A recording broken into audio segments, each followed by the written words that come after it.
Assalamualaikum warahmatullahi wabarakatuh. Waalaikumsalam warahmatullahi wabarakatuh. Bismillahirrahmanirrahim. Alhamdulillahirabbil alamin. Wassalatu wassalamu ala asyrafil mursalin sayyidina wa maulana Muhammadin wa ala alihi wa sahbihi ajma'in.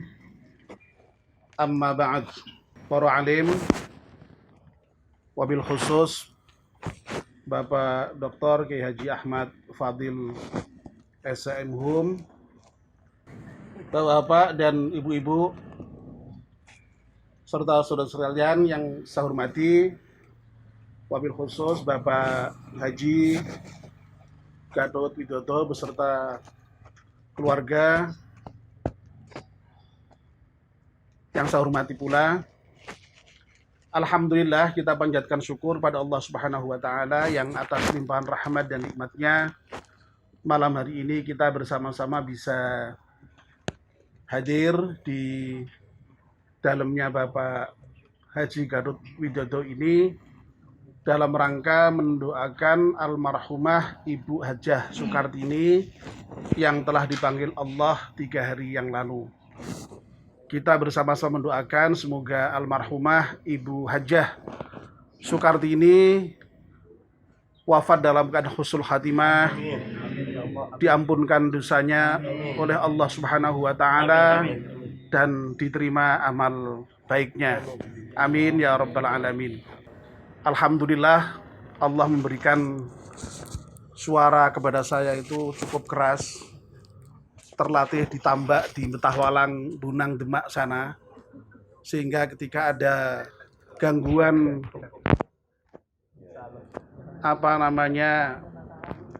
speaker begini, mudah-mudahan suara keras saya itu mencukupi. Amin. Yang paling pojok dengar ya, yang paling pojok dengar. Bu Fadil dengar, Bu? Dengar ya. Soalnya Bu Fadil paling pojok, Pak, di sana.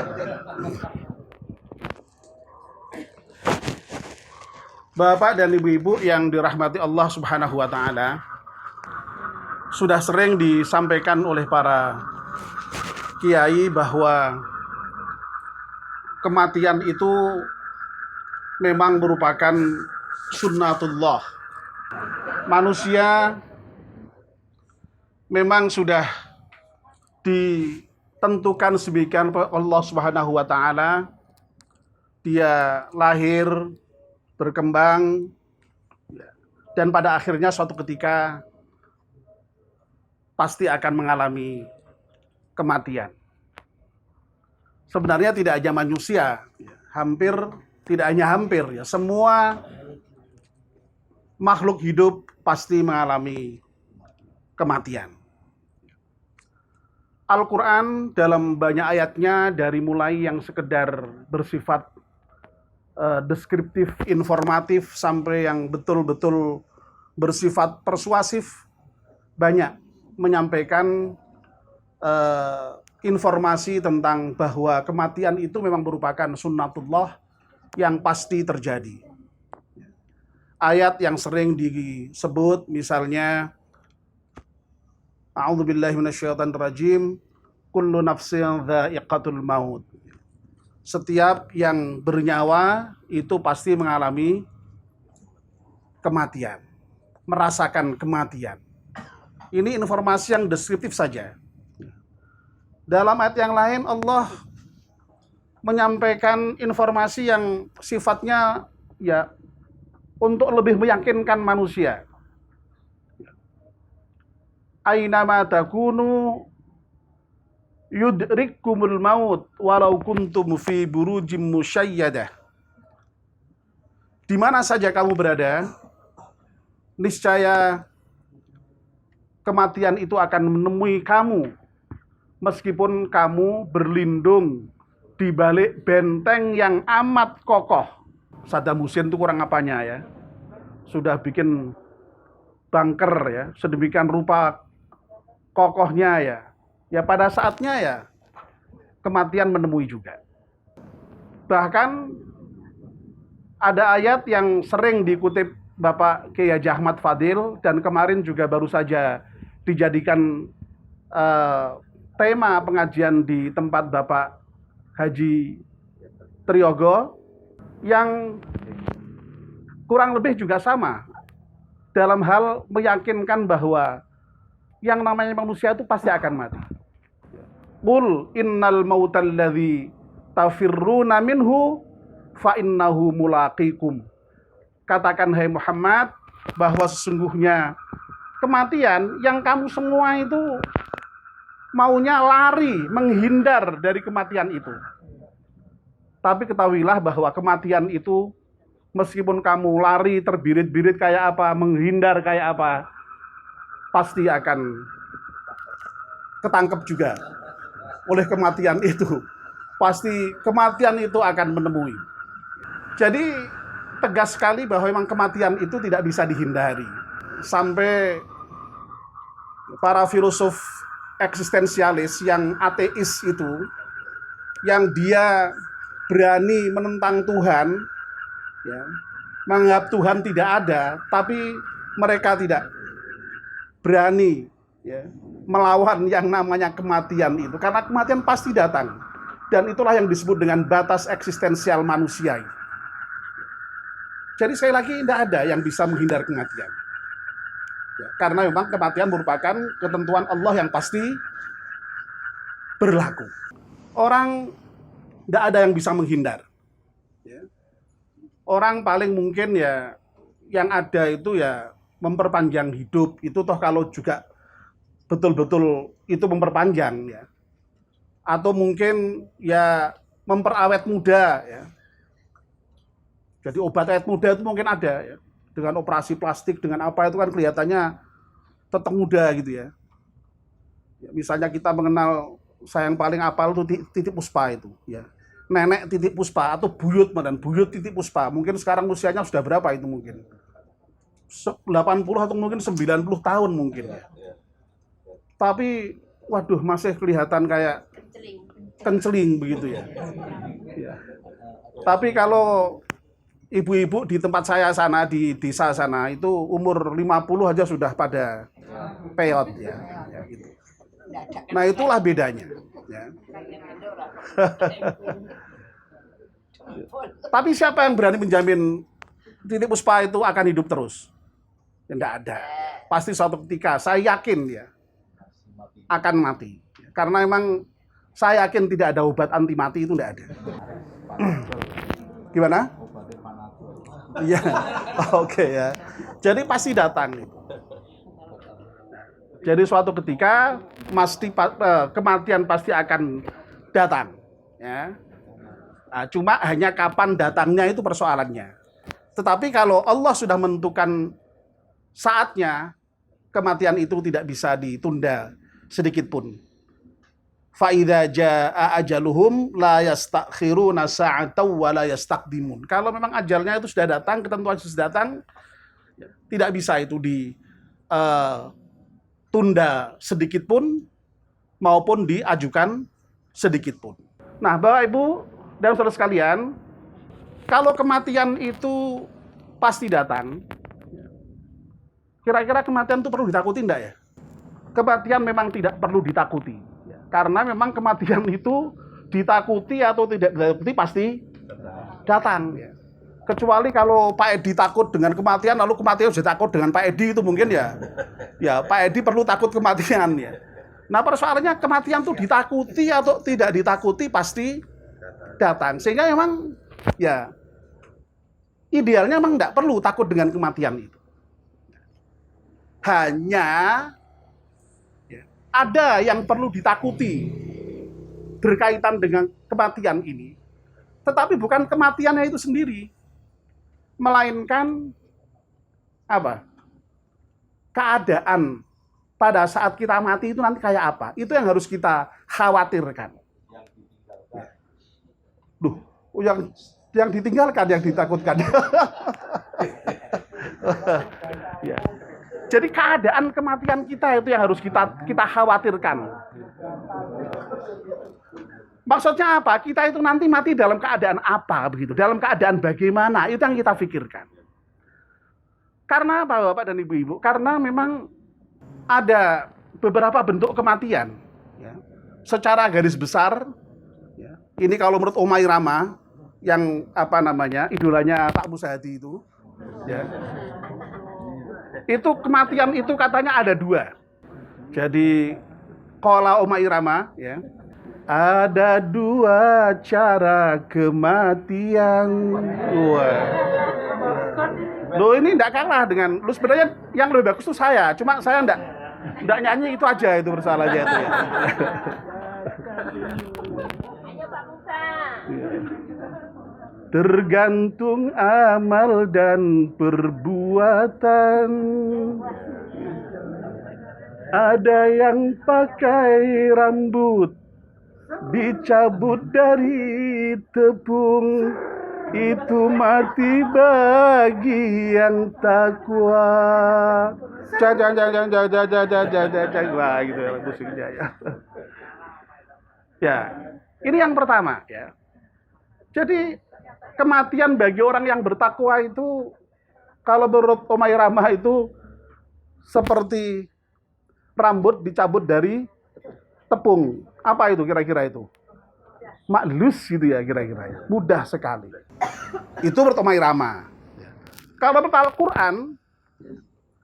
Al-Quran malah lebih indah lagi. Al-Quran mengatakan begini, Allazi natatawaffahumul malaikatu. Alladzina tawaffahumul malaikatu thayyibina yaquluna salamun alaikum. Dan orang-orang yang diwafatkan oleh malaikat dalam keadaan thayyib, dalam keadaan baik, dalam keadaan beriman, dalam keadaan bertakwa, itu ketika malaikat mencabut itu dengan mengucapkan salam, salamun alaikum, dengan salam, ya. Dan bahkan kemudian dipersilahkan langsung masuk ke surga begitu. Udkhulul jannata, itu menurut Al-Quran seperti itu. Jadi indah sekali kematian orang yang beriman dan bertakwa itu. Tapi sebaliknya, ya. Nah, kalau Omai Rama, ya. Namun bagi orang yang durjana, matikan merupakan derita. Sakitnya bagai sutra dicabut dari duri. Ini azab Tuhan yang nyata. Masya Allah ya. Jadi kalau orang yang durjana, orang yang tidak takwa, ya, yang kafir, ya, ini bagai sutra dicabut dari duri. Ya, enggak tahu mungkin ya, lalu sembret gitu, jadi sakitnya mungkin bukan main, ya. Dan itulah azab yang nyata dari Allah Subhanahu wa taala. Nah, Al-Qur'an lebih ngeri lagi gambarannya. Al-Qur'an mengatakan walau tara idz yatawaffal malaikatu. Walau tara idz yatawaffal. Aduh, lupa saya. Coba Pak Fadil. Oh, tidak apa. Kira-kira begini. Tidakkah kamu lihat bagaimana ketika orang-orang kafir itu dicabut nyawanya oleh malaikat? Nah, malaikat itu ketika mencabut nyawa orang-orang kafir itu ternyata dengan apa? Dengan yadribuna wujuhahum wa adbarahum. Jadi malaikat itu ternyata sambil nyabut nyawa itu sambil memukuli wajahnya, memukuli punggungnya, sambil mengatakan inilah rasakan azab dari Allah yang sangat pedih. Naudzubillah min dzalik. Jadi meskipun Omai Rama tapi lagu ya, tapi sungguhnya itu juga referensinya dari Al-Quran tadi. Nah, itu minimal ada dua kelompok besar ya, orang yang meninggal itu ada dua seperti itu. Nah, sehingga kita emang harus khawatir. Kita itu meninggal dalam keadaan apa itu harus khawatir kita. Lebih-lebih memang dalam kenyataannya yang namanya kematian itu datangnya tidak pernah kula nuwun, datangnya tiba-tiba. Kita khawatir. Jangan-jangan pas tidak baik pas mati. Itulah yang disebut dengan su'ul khotimah. Nah, harapan kita tentu saja adalah bahwa kapanpun kita dipanggil Allah Subhanahu wa taala dalam keadaan husnul khotimah. Nah, itu ya. Jadi sekali lagi kita harus khawatir tentang itu. Nah, terkait dengan persoalan husnul khotimah ini, ya tentu saja kita harus mengingat firman Allah Subhanahu wa taala yang memang memesankan kepada kita untuk betul-betul bertakwa kepadanya. Dan untuk ya ini luar biasa ini Allah itu. Allah itu ternyata sudah pesan kepada kita semuanya. Kita ini tidak boleh mati. Jadi sebenarnya kita tidak boleh mati. Hanya kecuali dalam keadaan muslim. Ya ayyuhalladzina amanu taqullaha haqqa tuqatih wa la tamutunna illa wa antum muslimun. Jadi Allah itu rupanya sudah betul-betul pesan pada kita, jangan sekali-kali kamu mati. Jadi artinya kita tidak boleh mati sebenarnya, kecuali dalam keadaan muslim. Jadi kalau ada orang kok tidak muslim mati, itu sebenarnya mati nekat berarti itu. Wong sudah dilarang kok masih mati juga, ya nekat berarti matinya ya. Ya, jadi mestinya ini ya kita hendaknya menjadi muslim, bertakwa kepada Allah SWT setiap saat ya. Agar supaya apa? Ketika kapanpun dipanggil Allah SWT, kita dalam keadaan bertakwa, kita dalam keadaan muslim, kita dalam keadaan taat. Lagi-lagi pertanyaannya, loh, apa emang ada orang yang mati dalam keadaan tidak taat? Loh banyak ya, wong nyatanya ya banyak kejadian kok. Orang sedang maksiat mati. Ada enggak, Bu? Ada. Tapi sebaliknya, orang sedang dalam keadaan beribadah mati ada enggak?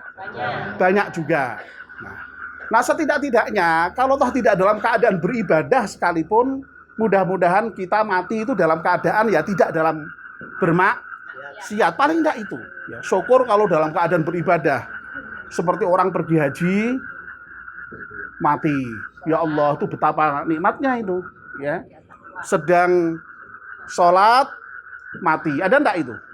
Ada. Sedang ngaji seperti ini mati. Ada enggak? Sekarang mau mati di sini? Oh, enggak mau. Enggak mau. Enggak mau. Habis ceramah mati ada enggak? Ada, ya. Ya. Ya. Jadi banyak ya.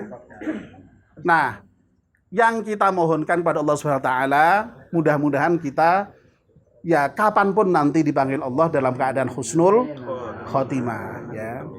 Dan mudah-mudahan kita yang memang sudah biasa berjamaah di masjid ya, itu merupakan bagian dari upaya kita untuk menjemput husnul khotimah itu. Jadi husnul khotimah itu memang harus diupayakan, harus dijemput ya.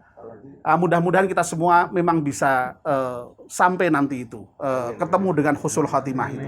Amin ya rabbal alamin. Nah, sekali lagi kita doakan Ibu Hajah Sukartini ini wafat dalam keadaan husnul khotimah.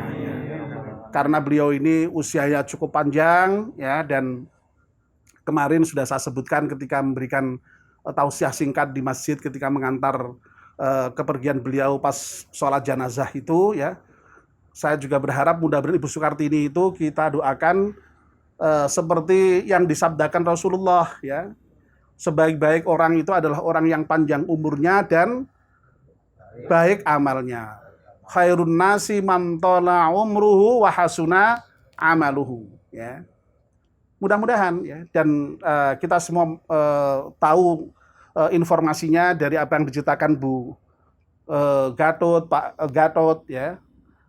Tentang ibu ya yang pernah saya sebutkan ya, beliau sudah haji, putra-putranya 3 ya haji semua ya, dan putra-putranya ya tadi kita saksikan menjadi anak yang soleh karena beliau berdua ini mau merawat orang tua sampai wafat dan dengan kasih sayang yang luar biasa.